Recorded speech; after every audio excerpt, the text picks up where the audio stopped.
अच्छी सहेली, महिलाओं की सबसे भरोसेमंद औषधि एवं टॉनिक।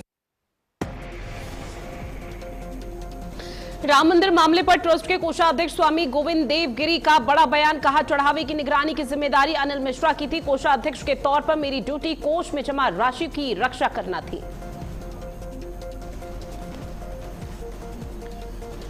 विश्व हिंदू परिषद अंतर्राष्ट्रीय अध्यक्ष आलोक कुमार से भारत अपडेट के एमडी विवेक पाठक की खास बातचीत। आलोक कुमार ने कहा कि राम मंदिर के चंदे की चोरी शर्मनाक है। अपराधियों को दंड देने का पूरा प्रयास किया जाएगा और जांच में सहयोग देंगे।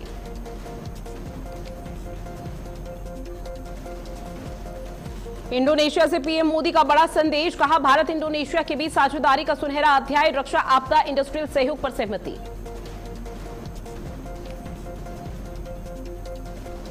प्रतापगढ़ में विपक्ष पर बरसे योगी आदित्यनाथ। कहा, कांग्रेस और समाजवादियों ने बाबरी का समर्थन किया। बाबरी पर आंसू बहाने वाले आस्था की बात करते हैं।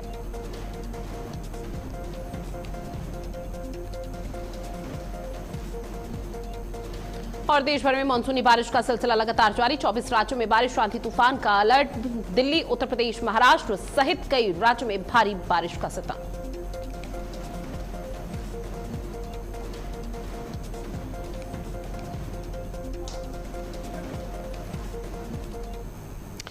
नमस्कार, मैं हूं आपके साथ ऋतु भंडारी और शुरुआत करते हैं खास पेशकश की।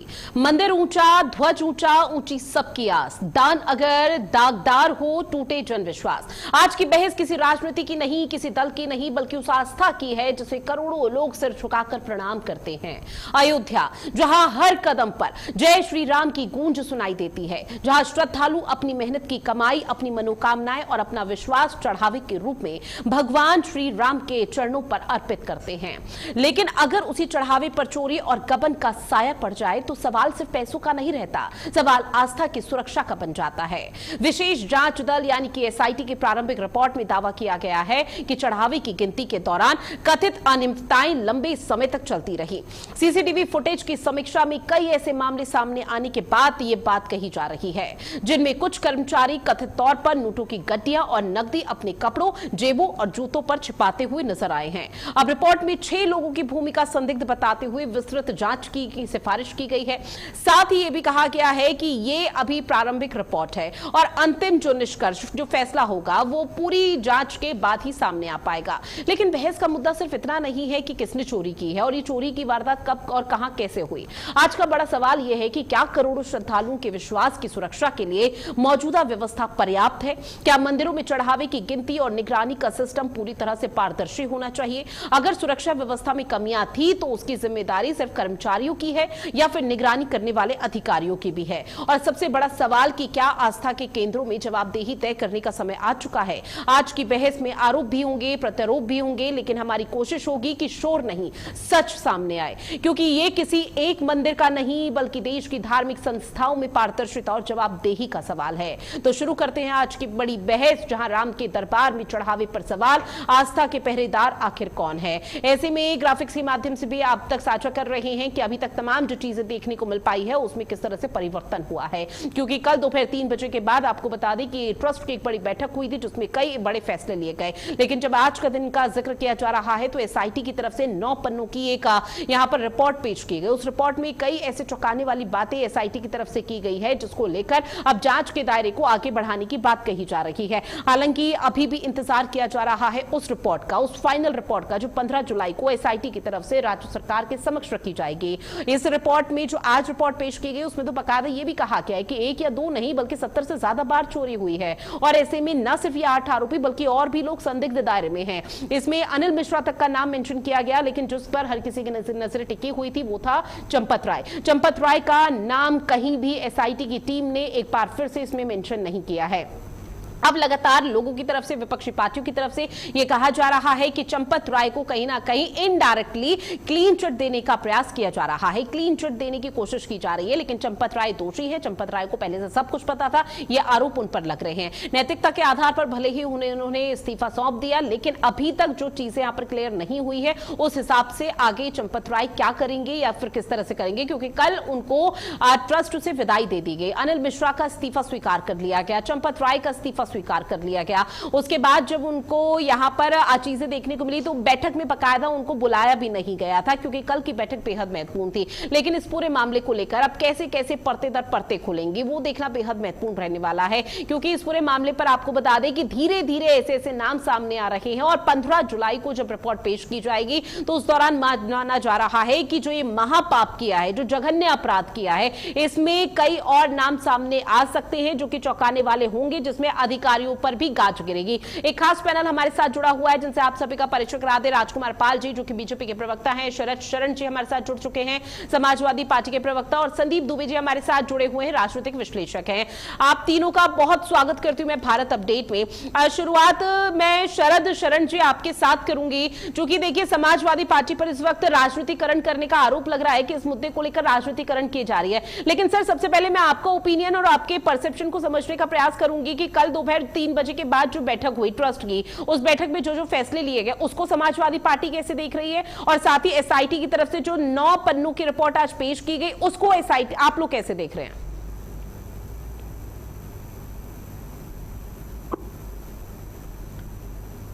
सबसे पहले तो आपको, साथी पैनलिस्ट को और आपके सभी दर्शकों को मेरा जय हिंद। मैं कोई जवाब दूं उससे पहले एक बात की जानकारी चाहूंगा, क्या एसआईटी की ये रिपोर्ट सार्वजनिक पटल पे आ चुकी है?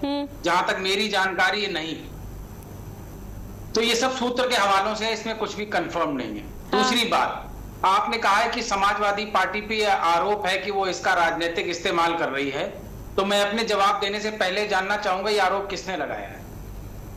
सर, ये आरोप बीजेपी की तरफ से लगाए जा रहे हैं कि आप लोग चुनावी सनातनी हैं, और ऐसे में राम मंदिर के मुद्दे को लेकर आप लोगों को पता होगा सर, आप लोगों को संज्ञान में होगा, वो ना सिर्फ मुलायम सिंह यादव के शासन का जिक्र करते हैं, इसके साथ ही उनका ये कहना है कि अब चुनाव सर पर है, इसलिए आप लोगों को हिंदू धर्म, प्रभु श्री राम, सनातन की याद आ रही है।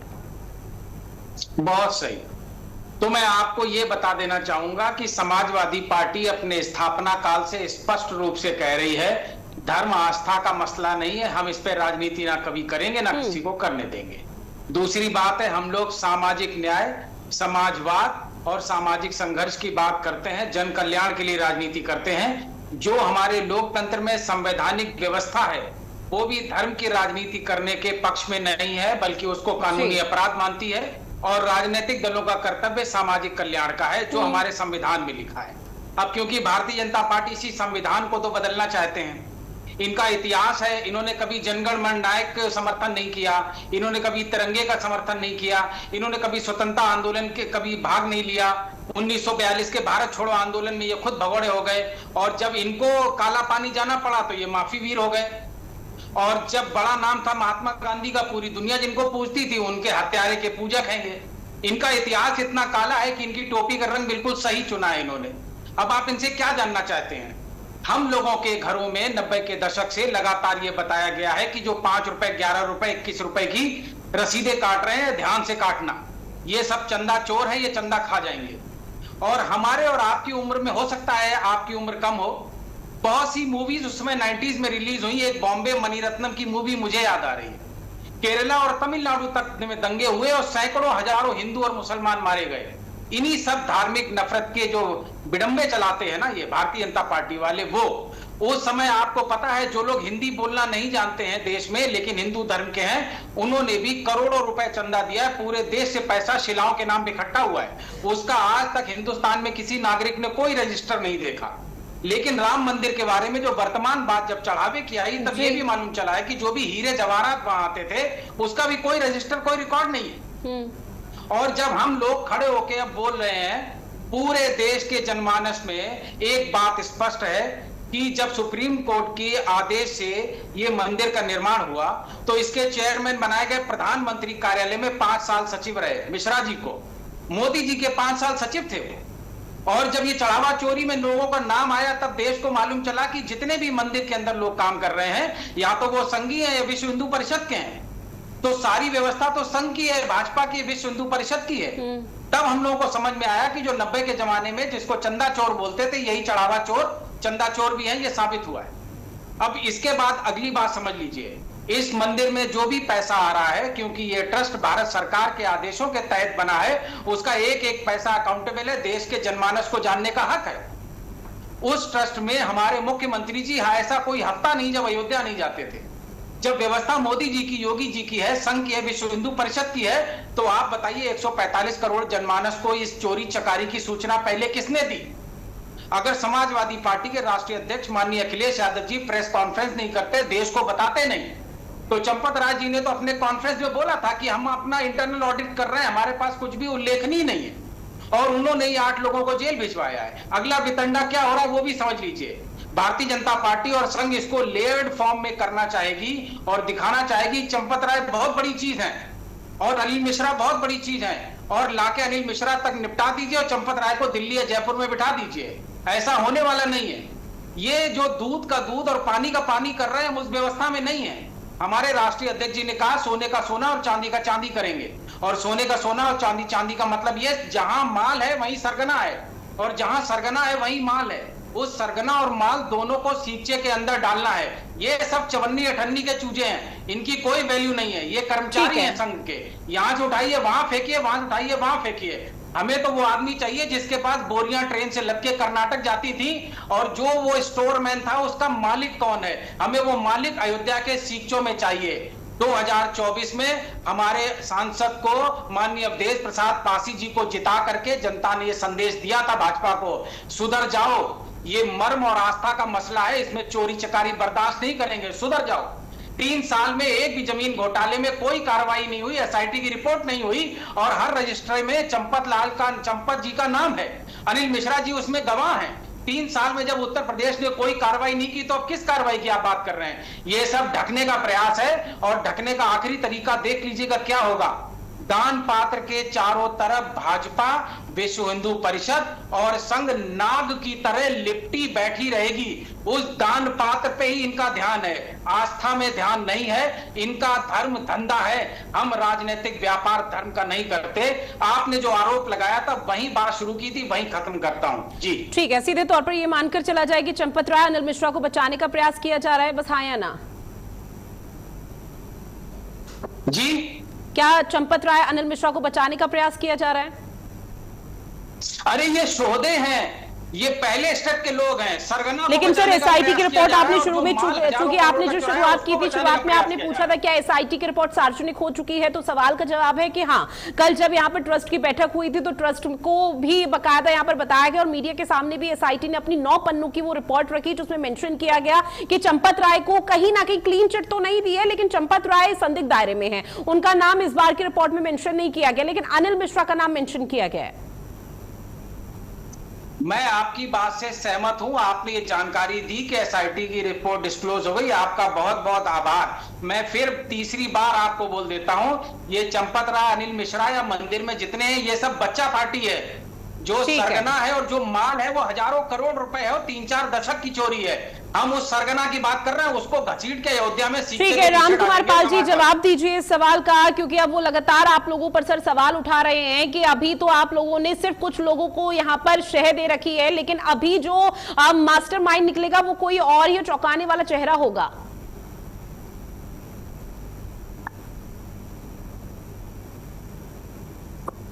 राम कुमार पाल जी आवाज पहुंच रही है सर? हाँ जी, नमस्कार जी। जी सर, जवाब दीजिए समाजवादी पार्टी का। देखिए, समाजवादी पार्टी जिस तरह आरोप लगा रही है कि ट्रस्ट सरकार ने बनाया, ट्रस्ट डीड सब सरकार ने बनाई, उसमें ट्रस्ट का पूर्ण अधिकार रखा है, राज्य सरकार केंद्र सरकार का उसमें कोई लेना देना नहीं है। फिर भी अगर कहते हैं कि बीजेपी जवाबदार, तो हाँ जवाबदार है। मंदिर हमने बनवाया है, प्रयास किया है, उसको अच्छे से स्थापित किया है, और चोरी का इल्जाम भी आप हम पर लगा रहे तो भी हम मंजूर करते हैं, बताइए। लेकिन आप मंजूर करोगे जो वित्त पोषित दरगाहें हैं, वित्त पोषित कॉन्वेंट स्कूल है, और लेकिन हमारे पोषित गुरुकुल वित्त पोषित नहीं है। देश के अंदर आप ये कबूल करोगे कि मस्जिदों और चर्चों और गिरजाघरों पर अधिग्रहण सरकार का नहीं है और मंदिरों पर अधिग्रहण सरकार का है? ये आप कबूल करोगे? इस तरह के अनेकों पाप आपने किए हैं, अनेकों पाप किए हैं, तो ये जवाबदारी आप लोगे? और अभी वहीं पे मसूद सालासर दरगाह पर करोड़ों रुपए का घोटाला हुआ है, वो आप कबूल करोगे? तो देश के पूर्व में जब कांग्रेस के साथ आप पार्टनर में थे तब आपने सब किया है। अभी जो ये आप कबूल करोगे क्या अवैध कब्जा है जो राम गोपाल जी ने कहा सदन के अंदर, ये आप कबूल करोगे? कि मुलायम सिंह ने कहा कि हम राम और कृष्ण से लड़ा देंगे। आपको हर सवाल हिंदुत्व के विरोध में मिलता है, और हिंदुत्व के विरोध करने के लिए आरएसएस और वीएचपी और बीजेपी का पर्दा ओढ़ते हो। इस पर्दे से कब तक ओढ़ के रहोगे, कब तक? जनता जागरूक है।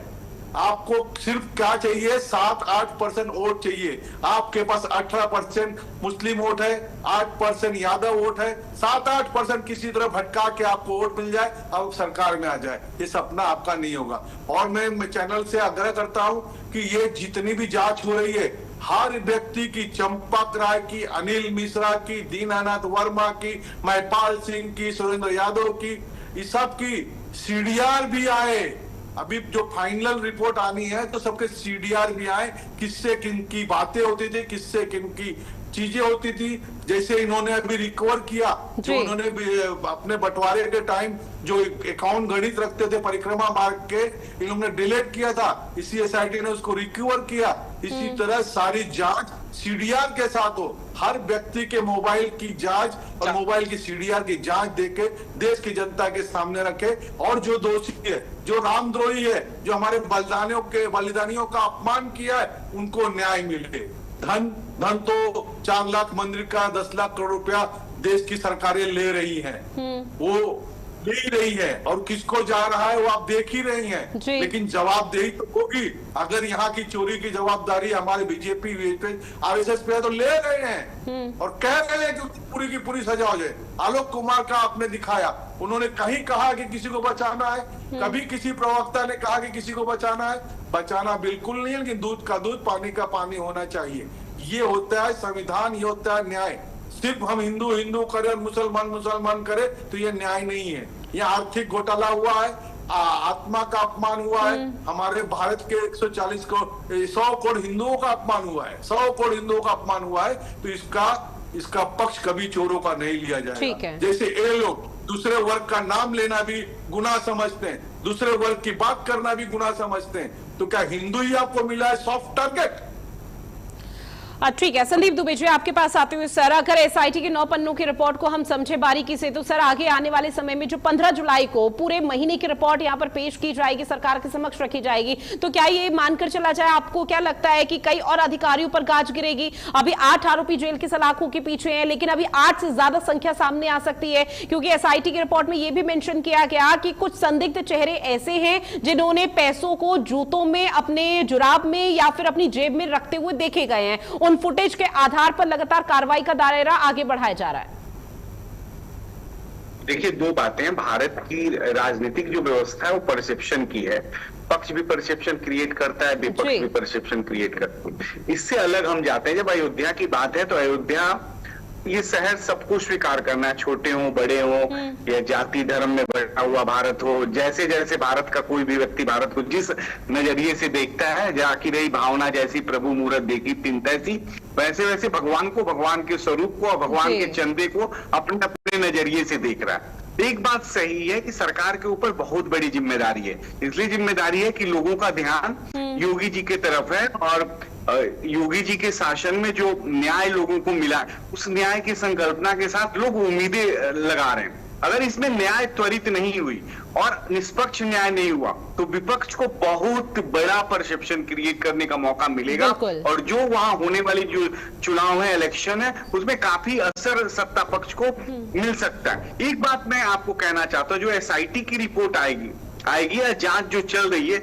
मुझे लगता है कि सरकार की भी कोशिश है, या जो भी सहयोगी संस्थाएं हैं सरकार के साथ, उन सबकी कोशिश है कि जांच सही हो, और गलत जो लोग हैं उनकी जिम्मेदारी तय करके उनको सख्त से सख्त, कठोर से कठोर सजा दी जाए। और ये देना ही पड़ेगा, क्योंकि भारत के अंदर भावनाएं जो है राम से जुड़ी हुई है, और ये पता है सरकार को भी कि राम की भावनाएं आहत करने का जो फल है वो ठीक नहीं होगा, समाज में बहुत गलत संदेश जाएगा। तो हमें लगता है कि विपक्ष भी अच्छा काम कर रहा है, सत्ता पक्ष भी अच्छा काम कर रहा है। परसेप्शन से अलग हटके जांच ईमानदारी से हो, और ईमानदारी से जो जांच होगी, जो दोषी हैं उनको सख्त से सख्त सजा होगी, ये एक बड़ा संदेश जाएगा।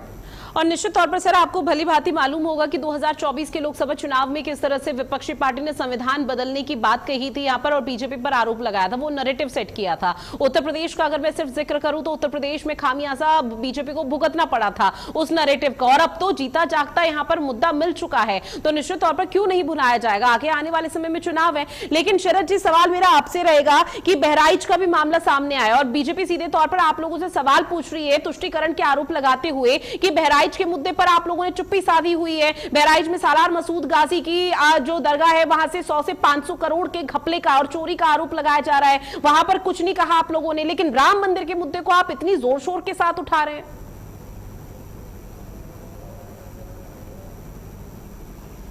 ऐसा है, जो आप बहराइच की घटना बता रही हैं, फिर अब बात बड़ी कर लेते हैं।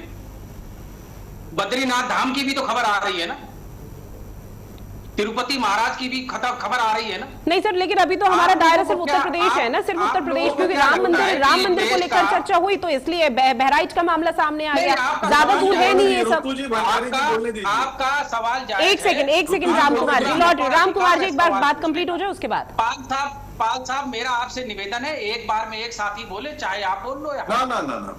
जी धन्यवाद। देखिए ऐसा है, हम लोगों के समाज में जो मंदिरों से जुड़ा हिसाब किताब है, जो उसकी आर्थिक व्यवस्था है, वो सभी धर्मों के लिए है, हर जगह के लिए लागू है।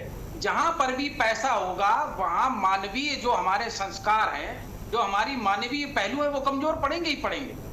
जो हमारी व्यवस्था है, समाज की व्यवस्था है, सरकार की व्यवस्था है, संविधान की व्यवस्था है, उसमें ही चेक्स एंड बैलेंसेस होते हैं कि कहीं पर भी पैसा है, अर्थ है, साधन है, संसाधन है, अगर उसकी व्यवस्था होगी तो चोरी नहीं होगी। आप हमारा सवाल समझिए, सवाल क्या है। मैं आपको एक उदाहरण देता हूं, आप उससे समझ जाएंगे। जो अभी एक्टिंग महासचिव बनाए गए हैं कल की बैठक के बाद अयोध्या मंदिर में, उनका इतिहास भी सोशल मीडिया पे आने लगा है। आप समझिए, पत्रकारिता बहुत मजबूत हो गई अब देश में। हर आदमी के हाथ में मोबाइल है, हर आदमी इंफॉर्मेशन शेयर कर सकता है, कलेक्ट कर सकता है। पहले तो दूरदर्शन एक चैनल होता था, कोई भी सरकार रही हो, मैं सभी पार्टियों को शामिल करके बोलता हूं, लेकिन कम्युनिकेशन के माध्यम बहुत लिमिटेड थे। कल रात से लगातार मैसेज चल रहा है कि वो फॉरेस्ट सर्विस के अधिकारी रहे हैं और अपनी सेवा काल के 10 महीने शेष रहते घपलों के कारण उनको सरकारी नौकरी से निलंबित किया गया है, बर्खास्त किया गया है। अब आप बताइए, जिस आदमी की खुद की चोरी का इतिहास है, आपने एक चोर से तिजोरी पकड़ी और दूसरे चोर के हाथ में दे दी, कहां सुरक्षित है? लेकिन आपने ध्यान नहीं दिया दोनों में कॉमन क्या है। दोनों ही संघ के प्रचारक हैं, विचारक हैं, सदस्य हैं। आखिर राम मंदिर में ऐसा क्या है कि चारों तरफ से संघ, विश्व हिंदू परिषद और भाजपा घेर के बैठी हुई है? क्या इस देश में कोई संस्थान नहीं है? क्या साधु संत नहीं है? क्या कोई पूजा पद्धति की व्यवस्था नहीं है? आखिर ऐसा क्यों है कि बनाने वाले वही, चलाने वाले वही, चुराने वाले वही, जांच करने वाले वही, बचाने वाले वही, फंसाने वाले वही, बयान देने वाले वही, एसआईटी रिपोर्ट देने वाले वही, हमको आपको सूचना देने वाले वही। वो कहते हम किसी को छोड़ेंगे नहीं और हम कहते 1 महीने में कुछ किया नहीं। तो जब सारी व्यवस्था उन्हीं के पास है तो न्याय कैसे होगा? ये तो नैसर्गिक बात है। हम और आप सब लोग मनुष्य हैं, हम जानते हैं। आप चोर कोई कोतवाल की ड्रेस पहना देंगे तो किसको पकड़ेगा? वो अपनों को ही बांटेगा। हमारा तो सीधा इल्जाम है। और आप बहराइच वाली बात कह रही, मैं वहीं आ जाता हूं, किसने रोका है? आप जांच कीजिए। हमारे वरिष्ठ साथी हैं भाजपा के प्रवक्ता, उन्होंने बोला कि गिरजाघरों का देख लीजिए, मस्जिदों का पैसा देख लीजिए। अरे भाई, समाजवादी पार्टी उत्तर प्रदेश की प्रमुख दल है और जब भी सरकार में आई है 2-3 बार साझेदार रही है। आप लोगों ने तो 17-18 साल शासन चला लिया है, भाजपा की इंडिपेंडेंट सरकार, जिसको आप डबल इंजन, ट्रिपल इंजन बोलते हैं। हमने आपको कब रोका? आप गिरजाघरों की जांच करा लेते, आप मस्जिदों की जांच करा लेते। मोदी जी तो विश्व गुरु हैं, ब्रह्मा के अवतार हैं, इन्हीं चंपत राय ने बोला था। तो क्या ब्रह्मा के अवतार 12 साल में गिरजाघरों, मस्जिदों की जांच नहीं करा पाए? कहीं ऐसा तो नहीं राम मंदिर में चोरी पकड़ी गई तो इधर उधर के पूरे चवन्नी अठन्नी ला के और बहकाने की कोशिश कर रहे हैं? मुद्दे से आपको लगता है कि देश का जनमानस चला जाएगा? और मैं आखिरी बात और कहना चाहूंगा इस राउंड में, हम और आप कितनी भी चर्चा करते रहे, हम आप कोई भी बात करते रहे, जो जनमानस है भारत का वो तो सामने देख रहा है कि क्या हो रहा है। यहाँ बोलते थे कि अगले चौराहे पे यमराज मिलेगा, जहां पे इनकाउंटर बाबा बोला जाता था, जहां पे बुलडोजर बाबा बोला जाता था, वहां एसआईटी बाबा बोल रहे हैं। कल से तो लगातार बोल रहे हैं महीना बाबा, क्योंकि 1 महीना हो गया, कुछ हुआ ही नहीं है। और एक बात मैं जरूरी भूल गया हूं, आपके माध्यम से मैं निवेदन करना चाहूंगा सरकार से भी, जनमानस से भी, राजनीतिक दलों से भी। मैं उत्तर प्रदेश का ही हूं और हम यहाँ पैदा हुए हैं, पले बड़े हैं, तो यहाँ की व्यवस्था जानते हैं। जब बड़े अपराधियों को बचाना होता है तो उसकी चेन काट दी जाती है, छोटे अपराधी रास्ते से हटा दिए जाते हैं। मेरा आप सभी से विनम्र हाथ जोड़ के निवेदन है, जो भी इस मंदिर के मुद्दे पे प्रखरता से चोरों के खिलाफ बोल रहे हैं उनको, और जो जेल में अपराधी हैं उनकी जान माल की सुरक्षा की खास ध्यान रखा जाए। कल को अगर इन लोगों के साथ कोई दुर्घटना हो गई तो जो बड़े सरगना है वो नहीं पकड़े जाएंगे और वो माल जब्त नहीं होगा। तो सबसे पहले तो इनकी सुरक्षा बढ़ाइए और जहां कहीं भी देश में गलत हो रहा है तुरंत कार्रवाई कीजिए, हम आपके साथ। ठीक है राम कुमार जी। देखिए भाई साहब ने, बड़े साहब वही से कहा कि क्यों करते क्यों नहीं, तो आप इस तरह वहां सवाल क्यों नहीं उठाते? जैसे हिंदुत्व को साफ पकड़ के यहाँ पे सारे सवाल उठा रहे हैं। उत्तर प्रदेश में दरगाह ही नहीं है, मस्जिदें नहीं है, और आप कहते हैं कि आप जांच क्यों नहीं किए? आपने कानून ऐसा बनाया, सरकार है उसमें भागीदार थे। सरकार पूर्व की सरकारों में आप केंद्र में थे, आपने कानून बनाया है कि ये जो मस्जिद है, चर्च है, ये स्वतंत्र है, लेकिन मंदिर सरकारी अधिकरण में है, और उस सरकारी अधिकरण का पैसा कहाँ जाता है? इन लोगों को पोसने में जाता है, कन्वेंट स्कूल में जाता है। उस पे आप सवाल क्यों नहीं आते? हम ही लोग क्यों बोले? एक तो हम लोग सारी चीज करके दोषी है, दोष कबूल किया, चोरी हुई है, चोर को सजा देने की बात कर रहे। इसी तरह आप क्यों नहीं करते? बाबरी मस्जिद एक्शन कमेटी में क्या चंदा जमा नहीं हुआ था? उसमें जफर गिलानी को आपने प्रदेश का सॉलिसिटर नहीं बनाया था? आपने बाबरी मस्जिद के लोगों को राज्य में और केंद्र में नहीं पहुंचाया था? इसकी जवाबदेही आपकी नहीं है? सिर्फ हिंदू उतार के क्यों करते हो? दूसरे भी वर्ग है उसको आप पोषित करते हो, इस हिंदुओं के पैसे से पोषित करते हो, ये हम आरोप लगा रहे हैं। अगर सारे आपने कानून बनाए हैं, वो कानून कैसे रद्द होगा? मेरे बोलने से हो जाएगा? अगर आप हिंदुत्व पे इतना सवाल उठाते हो तो वहां हम चाहेंगे 5% तो सवाल उठाओ, वहां तो ट्वीट करो। वहां क्यों ट्वीट नहीं होता है? वहां पे क्यों नहीं आप सवाल खड़ा करते? इसके लिए आप पे हम लोग उंगली उठाते। आप उंगली उठाते हैं, आपका अधिकार है, विपक्ष को सवाल उठाने का, घेरने का अधिकार है, लेकिन एक वर्ग को घेरना, एक वर्ग पे सवाल उठाना, यही गलत है। यही चुभता है हमें भी और यही चुभता है देश के जनता को भी। उस जो भी कानून काले बने थे उसमें आप भागीदार थे।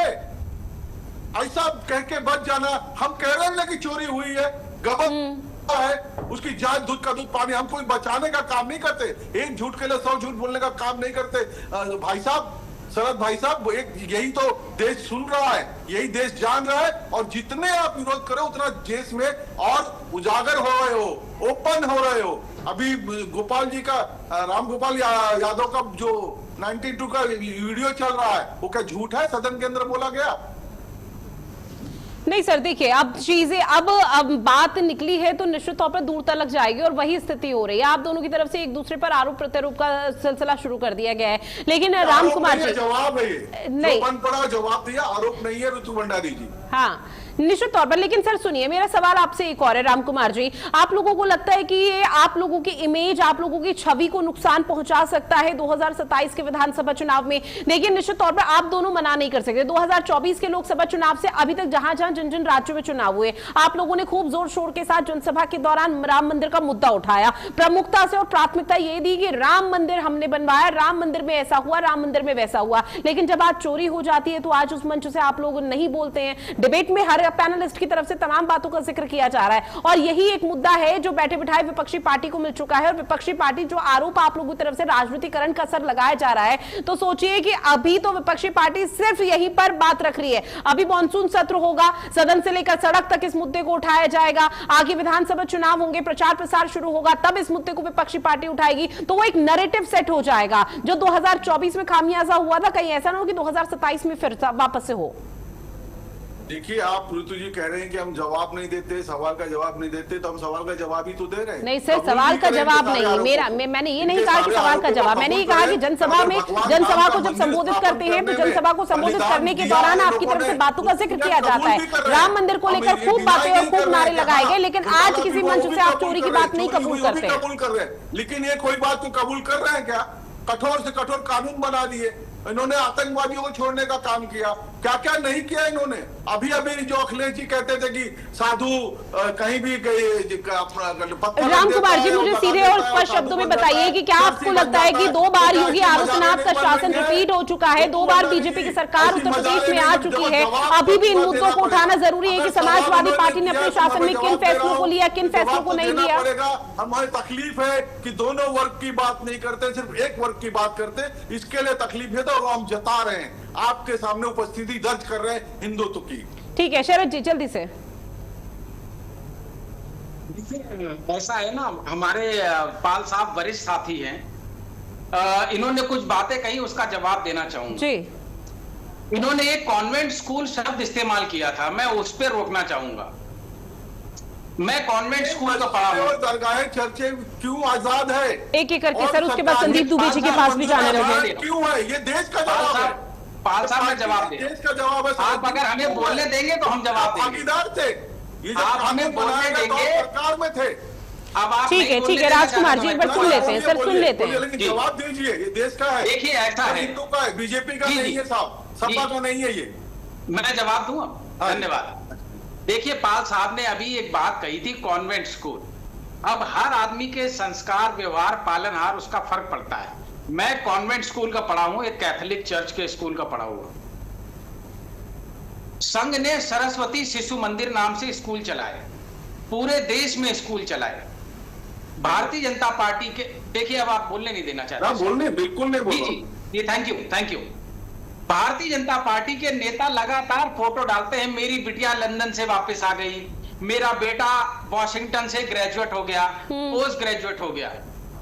ये जो पाली संस्कृत और संस्कृत भाषा की जो लड़ाई थी ना, वही कहीं ना कहीं घूम फिर के हिंदू इंग्लिश में आ गई। हम कह रहे हैं आज की तारीख में बच्चों को हिंदी भी पढ़ाइए और इंग्लिश भी पढ़ाइए, संस्कृति और संस्कार भी पढ़ाइए, और वसुधैव कुटुंबकम में पूरा विश्व एक परिवार। अब आप पाल साहब काहे मना कर रहे हैं? आप बोल लीजिएगा अपने समय। तो हम तो सबको अंगीकार बोल ही रहा हूं। इनके स्वयं के, अभी पाल साहब बैठे हैं ना, व्यक्तिगत मैं सवाल पूछता नहीं हूं, इनके नाती पोते सरस्वती शिशु मंदिर में नहीं पढ़ते होंगे, किसी प्राइवेट सीबीएसई स्कूल में पढ़ रहे होंगे। मेरा दावा है, अगर ये इनकार करते तो मैं मुंह बंद करके पूरी डिबेट में बैठा रहूंगा। समस्या क्या है कि 12 साल से मोदी जी सरकार चला रहे हैं और ये हमको इतिहास गिना रहे हैं। अब इतिहास में कहां ले जाएंगे? अंग्रेजों तक जाएंगे, मुगलों तक जाएंगे, या 5000 साल पीछे पुराणों में जाएंगे? कहां जाएंगे? हम तो वर्तमान का हिसाब ले सकते हैं। 12 साल से मोदी जी की सरकार है, आपने हर अपने मर्जी के कानून बनाए। आप गिरजाघर मस्जिद क्यों छोड़ दिए? आप पसमानदा सम्मेलन क्यों कराते हैं? आप बताइए। और आप सैयद लोगों को बंबई में जाते हैं, मोदी जी हर जगह जाते हैं। मोदी जी तो अरब में भी जाते हैं, वहां भी चादर चढ़ाते हैं। आडवाणी जी तो जिन्ना जी की मजार पे भी चादर चढ़ा के आए। जब आप पसमानदा सम्मेलन कराते तो शाहनवाज को पार्टी से क्यों नहीं निकाल देते? जानते हैं क्यों? क्योंकि मोहन भागवत जी कहते हैं जो भी हिंदुस्तान में पैदा हुआ है वो हिंदू है, और अगर हिंदुस्तान में पैदा हुआ हर आदमी हिंदू है, तो जो आपका मदर संगठन है उसके सर संघ चालक कह रहे हैं हिंदुस्तान में जो भी रह रहा है वो हिंदू है। अगर इसके बाद भी आपको किसी कानून की, किसी जांच की, कार्रवाई की, एफआईआर की, गिरफ्तारी की कोई जरूरत थी तो साहब ब्रह्मा जी के अवतार स्वयं 12 साल से दिल्ली में बैठे हुए हैं, आपको कौन रोक लेगा? आप तो झोला लेके आते हैं, लोगों के सांसद तक भर के लेके जाते हैं, तो कानून पास करने के लिए आपको कौन रोक रहा है? आपका नैतिक अधिकार हमसे सवाल करने का उसी दिन समाप्त हो गया जब आपको सरकार चलाते 10 साल हो गया, और सरकार का बेरोजगारी में, पेपर लीक में, नॉट फाउंड सूटेबल में, महंगाई में, पेट्रोल डीजल में, और एक्सटर्नल अफेयर्स की हमारी पॉलिसी में, हमारी एजुकेशन की पॉलिसी में जो आपने भंडाफोड़ 10 साल में किया वो सबके सामने है। अब बहस का चर्चा लंबा मत करिए। जो प्याज नहीं खाती हैं वो हमारी फाइनेंस मिनिस्टर हैं, जो ट्रेन नहीं चला पाते हैं। ठीक है सर, ये अभी फिलहाल डिबेट का विषय नहीं है। संदीप दुबे जी, लॉटरी राम कुमार पाल जी आपके पास। संदीप दुबे जी सर, आपके पास आते हुए क्या ये मानकर चला जाए सर कि विपक्षी और इंडिया अलायंस जो इस मुद्दे को उठा रहा है तो जो अधिग्रहण के पैसे से हो रहा है, इतना कुछ इन्होंने सुना दिया, लेकिन वित्त पोषित मदरसे और चर्च के बारे में नहीं कहा इन्होंने। यही इनकी चालाकी है और यही हिंदुत्व वर्ग को अपमानित करने का राजकारण है। ठीक है सर, मैं वापस से आपके पास लौटूंगी, लेकिन उससे पहले संदीप दुबे जी के पास जा रहे हैं। संदीप दुबे जी, सवाल सर आपसे। ठीक है संदीप दुबे जी, अपनी बात रखिए आप।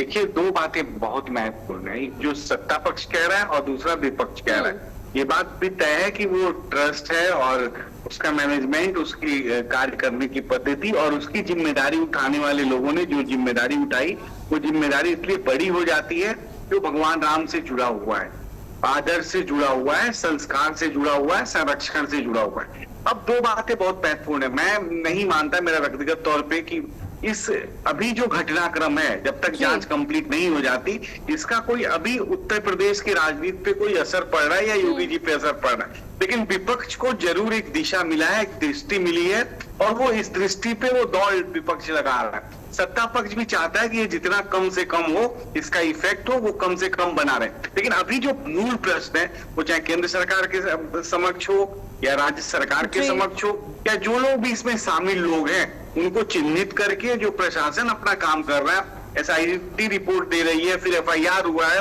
उन लोग जो लोग अरेस्ट हैं, उनको प्रॉपर प्रोटेक्शन भी दिया जाए और प्रॉपर जांच किया जाए। जांच करने के बाद जो भी निष्कर्ष आता है जनता के समक्ष होगा। उसमें न योगी जी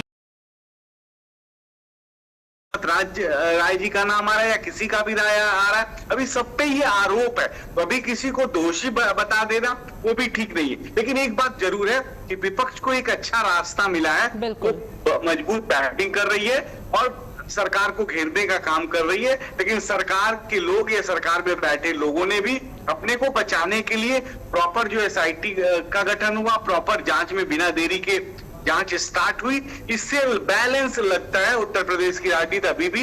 लेकिन आगे आगे देखिए होता है क्या, ये दोनों के लिए, तो सत्ता पक्ष हो या विपक्ष हो, दोनों के लिए समान अवसर नहीं है। ये काफी सतर्कता का अवसर है और इसलिए कि जो भी पक्ष बोले वो सोच समझ के बोले, क्योंकि जनता ये देख रही है और जो भी निष्कर्ष होगा उसका फैसला अंत में तो जनता ही करेगी। ठीक है सर, एक और सवाल मेरा आपसे रहेगा, क्या डैमेज कंट्रोल सफल हो पाएगा? क्योंकि देखिए CEO नियुक्ति का जिक्र किया जा रहा है और ये हम भली भांति जानते हैं, उसमें कोई दो राह ही नहीं कि लोगों में भी अब थोड़ी बहुत नाराजगी है, राम भक्तों में नाराजगी है कि जो चढ़ावा उन लोगों की तरफ से दान किया गया था वो किस तरह से चोरी हो गया। तो अब ऐसे में जो CEO की नियुक्ति या नए कड़े सुरक्षा नियम लागू किए जाते हैं तो वो जनता के गुस्से को शांत कर पाएंगे? देखिए, सबसे बड़ी बात है कि अभी योगी जी उत्तर प्रदेश के जो मुख्यमंत्री हैं वो ब्रांड हैं, पक्कड़ बाबा, कुछ पैसे रुपए और जो भी इस तरह की चीजें, अभी तक उन पे किसी तरह का आरोप नहीं लगा, एक सशक्त प्रशासक के रूप में है। तो उनके सामने बड़ी चुनौती है।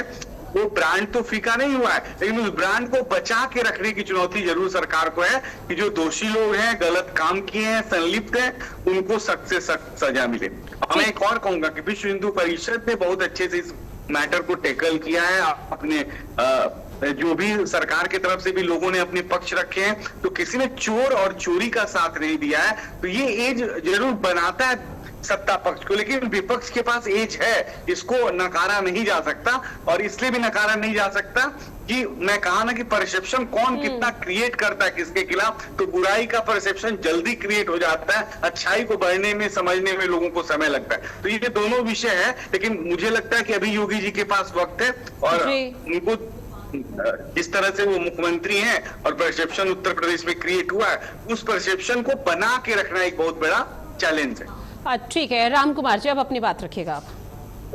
देखिए, मैं तो थोड़े में रखूंगा जी कि ये जो जांच रिपोर्ट है SIT की आए जरूर आए, लेकिन मैं संतोष दुबे जी की बात में बात मिलाते कहना चाहूंगा कि सारे CDR जितने भी संबंधित है, चंपक राय, अनिल मिश्रा जी, महिपाल सिंह, दीनानाथ वर्मा, जो छुपाए गए हैं, जिनको विटनेस बनाया, जिन्होंने बहुत पहले ही किया था, जितनी बड़ी चार्जशीट होगी, जितनी मजबूत गवाही होगी, उतनी बड़ी सजा होगी। और सारे CDR इसके साथ जांच हो और इसको हाई कोर्ट या जो भी कोर्ट के जज के नीचे दी जाए, तभी सजा होगी। अगर हम कहें हो रहा है, लेकिन उसको अगर ढंग से, क्योंकि ये विपक्ष मानने वाला नहीं है, ये विपक्ष एक वर्ग का विपक्ष है। इसके लिए दूध का दूध पानी का पानी करने के लिए CDR के साथ हर चीज को ओपन करे। कितनी बार चंपक की बात हुई, मिश्रा की हुई, ये CDR ही, ये मोबाइल आज की तरफ सबसे बड़ा एक गवाह है। ये बहुत बड़ा ऑपरेशन है, ये मोबाइल का सारा चीज रिकवर होता है और हुआ भी है रिकवर इसी केस में। जो ये बात परिक्रमा मार्ग पे बंटवारा कर रहे थे, उसके जितने भी उनकी स्नैपचैट थे सारी रिकवर हुई है, तो रिकवर होना चाहिए। सर आप तो सीडीआर की बात कर रहे हैं, लेकिन विपक्ष तो सीधे सीधे आरोप ये लगा रहा है आप लोगों पर कि सिर्फ 8 आरोपियों को जेल की।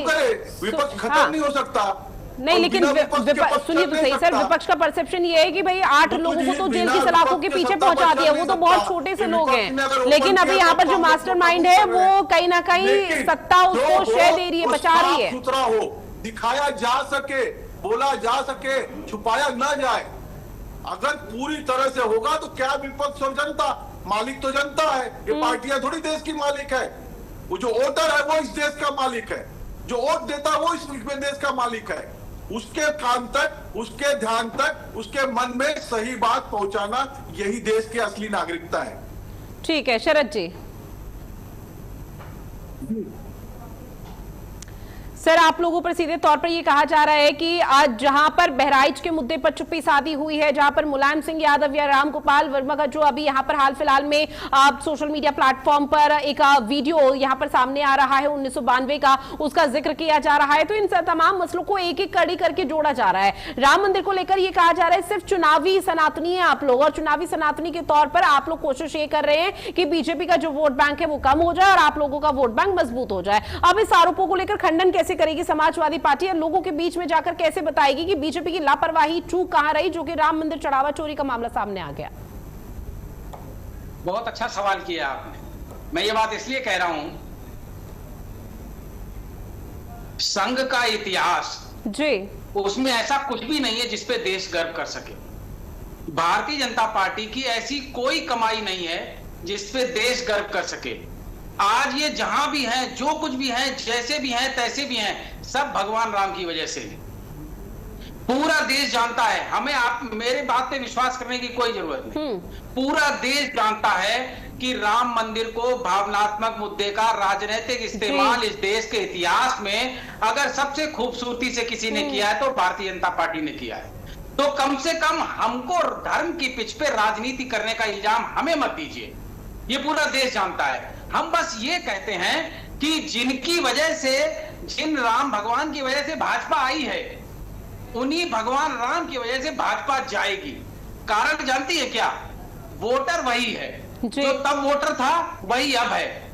जब इन्होंने मंदिर की बात की, लोगों ने श्रद्धा के साथ जोड़ा, बोला हम भगवान राम की मंदिर के लिए मदद करेंगे।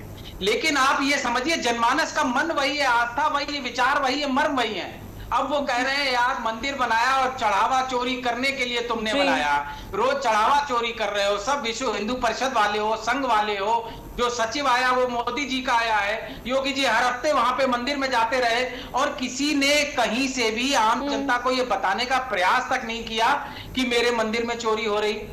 किसी ने उस चोरी को रोकने का प्रयास तक नहीं किया, बल्कि आप लोग 2-2 करोड़ की जमीनें 20-20 करोड़ में चंदे के पैसे से खरीदते रहे। उसी अयोध्या में हमने आपको 24 में चेतावनी दी, आप नहीं सुधरे, अब आपका टाइम खत्म हो गया, अब आप जाइए। क्योंकि हमारे अपने घरों में, संस्कारों में हमको सबको पता है। एक वर्ड में बहुत खूबसूरती से डिफाइन कर दूं, हम चोटा शब्द इस्तेमाल कर रहे हैं। मेरे जो गांव घर में 2 तरह के शब्द इस्तेमाल होते हैं, चोर और चोटा। चोर उसको बोलते हैं गरीब है, भूखा है, छोटा मोटा साइकिल चुरा लिया, घड़ी छीन लिया, किसी का अनाज की बोरी ले गया, आलू उठा ले गया, उसको चोर बोलते हैं। जो प्रवृत्ति से, संस्कार से, चरित्र से चोर हो, जो व्यवसायिक रूप से चोर हो, जिसके पूरे जीवन ही चोरी पे टिका हुआ हो और वो आपराधिक प्रकृति का चोर हो, उसको हम लोग गांव देहात में चोटा बोलते हैं। जो ये मंदिर में बैठे हुए सब चोटे हैं, और जो इनके सरगना है वो मंदिर में नहीं है, वो मंदिर के बाहर बैठ के उसको कंट्रोल कर रहे हैं। हम उन चोटों की बात कर रहे हैं, उनको अयोध्या के सीचों में डालेंगे, ये जनमानस से समाजवादियों का वादा है। अगर आप इसको राजनीति मानते तो राजनीति मान लीजिए, लेकिन लोकतांत्रिक और संवैधानिक व्यवस्था में हम चोटों को जेल भेजेंगे, ये समाजवादी पार्टी वादा करती है। जी ठीक है। अब ऐसे में एक बार फिर से संदीप दुबे जी आपके पास आते हुए, सर चूंकि देखिए चुनाव भी बेहद पास है और ऐसे में लगातार तुष्टिकरण की राजनीति है, उसका आरोप एक दूसरे पर लग रहा है, चाहे समाजवादी पार्टी हो सर या बीजेपी हो। लेकिन आपकी तरफ से जिक्र किया कि नैरेटिव भले ही कितना भी यहाँ पर सेट किया जाए, उसका किसी भी तरह का असर देखने को नहीं मिलेगा। पर बीजेपी की जो इमेज डाउन हो रही है, जो ट्रस्ट को लेकर यहाँ पर चीजें सामने आ रही है, क्योंकि ट्रस्ट की इमेज का भी सवाल है, उनकी छवि का सवाल है। इस बीच एक तरफ सत्ता संगठन को मजबूत करने का प्रयास दोनों पार्टियों का हो रहा है, राज्य सरकार का भी और आरएसएस का भी। लेकिन इस पूरे मामले पर जो आरएसएस की इमेज, राज्य सरकार की इमेज और दूसरी ट्रस्ट की छवि सामने आई है, तो क्या उसका तीनों का एक साथ इंपैक्ट पड़ेगा धरातल पर? मैं बोलूं संदीप जी। राम सर, देखिए दो बातें बहुत महत्वपूर्ण है। मैं पहले भी कहा, मैं बार मैं कह रहा हूं, विपक्ष हमेशा परसेप्शन स्ट्रॉन्ग क्रिएट करेगा और ये लोकतंत्र के लिए अच्छी भी बात है कि किसी सत्ता में बैठी हुई पार्टी है ना, और वो जिस लिए आई थी, जिस नाम से आई थी, आज उसके नाम पे चोट या ऐसी चीजें बनी, परिस्थितियां बन गई हैं समय काल के हिसाब से। उन परिस्थितियों में सरकार को घेरने की विपक्ष कोशिश कर रहा है। लेकिन एक बात बहुत महत्वपूर्ण है, मैं फिर कह रहा हूं, इसको बार मैं कहूंगा, मैं योगी जी की इमेज को लूं, मैं नरेंद्र मोदी जी की इमेज को लूं, मैं संघ की इमेज को लूं, अगर विपक्ष इन लोगों को टारगेट करके और इस चोरी, चंदा चोरी और इन सब से जोड़ेगा, वहां विपक्ष को जितना माइलेज मिलना था वो नहीं मिलेगा।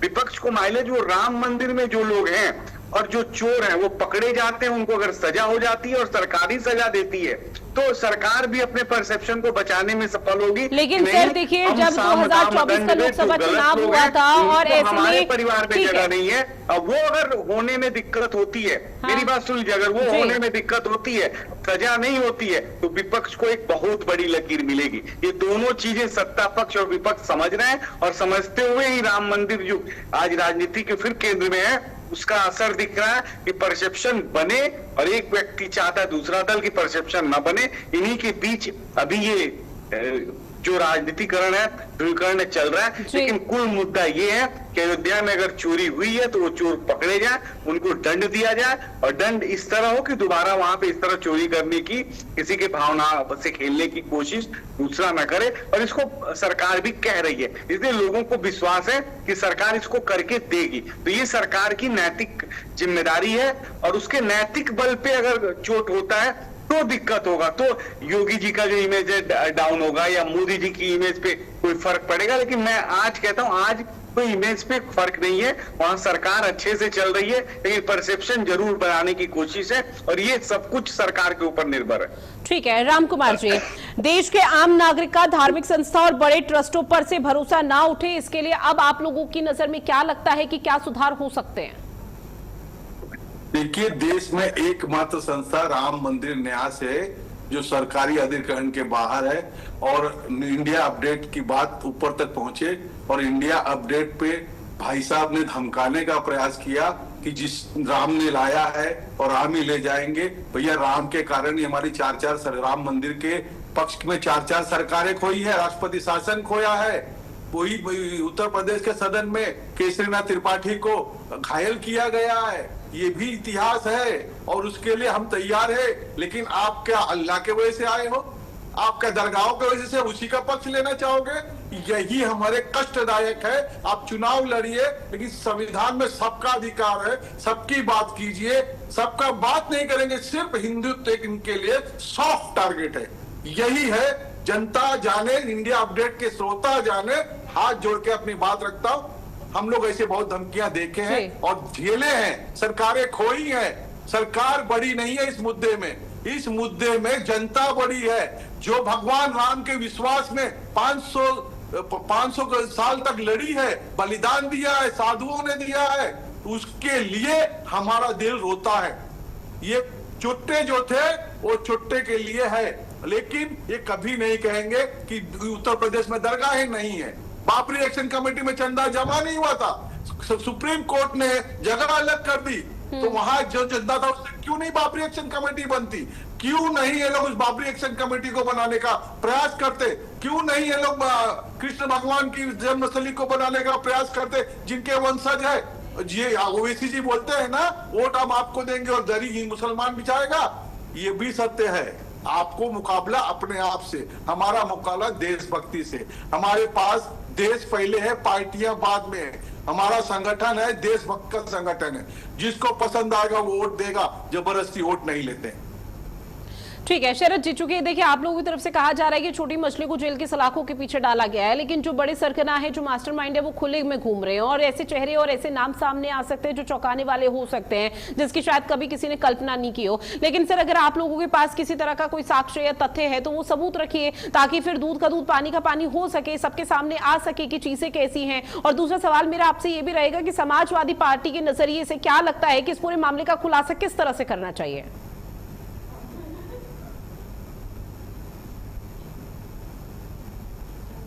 शरद जी, एक बार अनम्यूट कीजिए। जहां तक आपने जी जहां तक आपने सबूत रखने की बात की जी, तो मैं थोड़ा इसका बैकग्राउंड 30 सेकंड में आपको बता दूं। अयोध्या की गलियों में हर पान की दुकान पे, परचून की दुकान पे, प्रसाद की दुकान पे, मंदिर के आसपास सभी दुकानों पे धीरे धीरे करके मरमरिंग स्टार्ट हुई कि ये जो अंदर कर्मचारी हैं, इनके बड़े बड़े घर बन रहे हैं, इन्होंने गाड़ियां खरीद ली हैं, इनके कपड़े, जूते, रंग ढंग अलग हैं। हम और आप जिस समाज से आते हैं, निम्न मध्यम या मध्यम वर्गीय परिवार से हैं हम लोग आप जानते हैं कि किसी के पास अचानक ज्यादा पैसा आए तो उनकी रहन सहन में दिखने लगता है, उनकी जीवन व्यवस्था में दिखने लगता है, और पड़ोसी बातें करने लगते हैं कि यार इनके यहाँ इतना पैसा कहाँ आ गया। तो कोई कहता है कि लड़के की सरकारी नौकरी लग गई, रिश्वतखोर होगा। तो अयोध्या में चर्चा ये हो रही था, अयोध्या में नौकरी लग गई है, धंधाखोर होगा।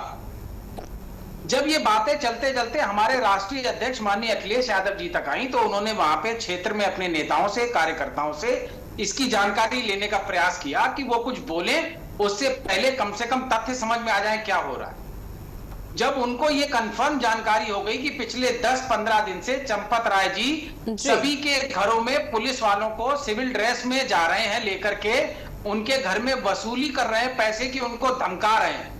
एक दो जगह की जानकारी है कि उनके पास पैसा अकाउंट में निकला तो उन्होंने राम मंदिर ट्रस्ट में उसको ट्रांसफर करवाया है। अब ये तो सबूत में आएगा। जो कानूनी पहलू वो ये बोलता है कि अगर इस तरीके का कोई काम हो रहा है तो अपराध हुआ है, तो सबूतों में छेड़छाड़ की श्रेणी में आता है। तो चंपत राय जी पे सबूतों से छेड़छाड़ का भी केस बनेगा। जब इतना सारा जानकारी हुआ तो राष्ट्रीय अध्यक्ष जी ने प्रेस को बुलाया और मीडिया को संबोधित करते हुए जो तथ्य अयोध्या में तैर रहे थे वो पूरे के पूरे तथ्य सामने रख दिए। आप ये खूब अच्छी तरह जानती हैं, अगर राष्ट्रीय अध्यक्ष जी इस तरीके की कोई प्रेस कॉन्फ्रेंस नहीं करते तो हो सकता है थोड़ा समय और मिल जाता, तो ये लोग उस चीज को मैनेज कर ले जाते और मीडिया को, और जो भी, देखिए सरकार बहुत ताकतवर चीज होती है, वो किसी को दबा के आवाज बंद कर सकती है। उनको लगा ये चीजें मैनेज हो जाए, उससे पहले देश के जनमानस को ये पता चलना जरूरी है कि श्रद्धा और आस्था के साथ करोड़ों की लूट चल रही है। निश्चित तौर पर देखिए लोगों की आस्था पर ये बहुत बड़ा कुठाराघात है, लेकिन अब इस पूरे मामले पर एसआईटी जो 15 जुलाई को रिपोर्ट पेश करती है, उस दौरान क्या खुलासा होगा, किस तरह से अधिकारियों पर गाज गिरेगी, क्या कुछ निकलकर सामने आएगा, इस पर पूरे देश भर की नजरें टिकी हुई है। माफी के साथ सर आपको बीच में इंटरप्ट किया क्योंकि समय की कमी है, मुझे चर्चा को यही खत्म करना होगा। आप सभी मेहमान हमारे साथ जुड़े, इस महत्वपूर्ण विषय पर चर्चा की, उसके लिए आप सभी का बहुत शुक्रिया। और खास पेश में इतना ही। देश और दुनिया की बड़ी खबरों के लिए आप बने रहिएगा भारत अपडेट के साथ। नमस्कार।